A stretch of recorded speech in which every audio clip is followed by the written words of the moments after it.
Le débrief de la matinale, les temps forts de ce que vous avez entendu ce matin sur Europe 1. Nathalie Portman était donc ce matin mon invitée à 7h45. La star américaine est-elle plutôt Hillary Clinton ou Donald Trump ? Pour qui va-t-elle voter lors de l'élection présidentielle américaine ? Écoutez la réponse de Nathalie Portman. Hillary. She's very presidential. Elle a la carrure d'un président. Et si le 8 novembre, c'était Donald Trump ? I can't think about it.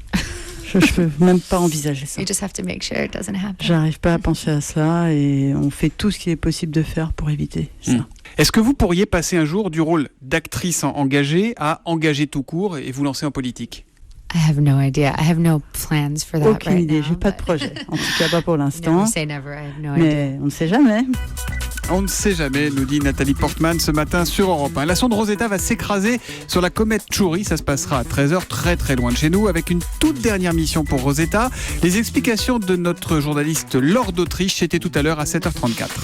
Il a été décidé de la sacrifier et de tenter de récupérer quelques dernières données. Donc en fin de matinée, la sonde Rosetta va s'écraser sur la comète dans une région inexplorée où il y a des puits profonds avant d'être désactivée pour toujours. Rosetta prendra tout à l'heure quelques photos inédites de la comète jusqu'à quelques centimètres de la surface et ces photos seront envoyées à la Terre avant l'impact final. Voilà, et Laure qui nous dit également que Rosetta est en fait toute petite, elle fait à peine 100 kg et la taille d'une machine à laver, pour vous donner une idée.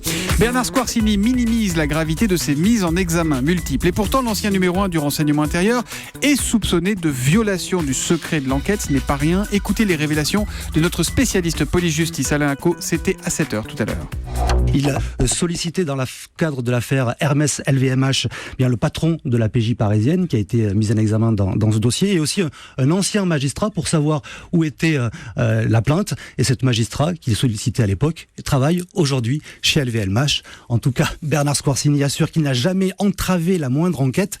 On a raclé les fonds de tiroir, nous a-t-il dit, et attendu 3 ans pour sortir ce dossier opportunément, sous-entendu pour affaiblir Nicolas Sarkozy. Alain Acco, notre spécialiste des affaires police-justice ce matin. Pourquoi Patrick Buisson s'en prend-il comme ça à Nicolas Sarkozy ? Dans son livre, après des années de collaboration on ne peut plus étroite, Patrick Buisson est venu s'en expliquer. C'était hier soir sur Europe 1. Écoutez, on vous en a passé un extrait tout à l'heure. Je l'ai fait pour les raisons que je ne peux pas expliquer aujourd'hui, mais qui seront connues, c'est-à-dire les méthodes qui ont été employées contre moi. Il a voulu me tuer. Il a voulu ma mort civile, sociale, professionnelle. Il a baissé le pouce. Je viens témoigner, faire non pas l'avance, mais de la prophylaxie. Je leur dis, ne reconduisez pas cet homme. Bon alors ça c'était le vrai Patrick Buisson, invité du Club de la Presse de Nicolas Poincaré hier soir. On va en sourire maintenant un petit peu. Qui est vraiment Patrick Buisson ? Jérôme Commandeur le sait. Figurez-vous qu'il a pu joindre son assistante. Écoutez le Commandeur News, c'était à 7h25. Ça fait 5 ans que je bosse avec lui. Déjà le premier jour, il m'a fait une peur. Il faisait une tempête dehors, un déluge. Il est entré dans le bureau. Il avait son grand imperméable en cuir jusqu'aux genoux.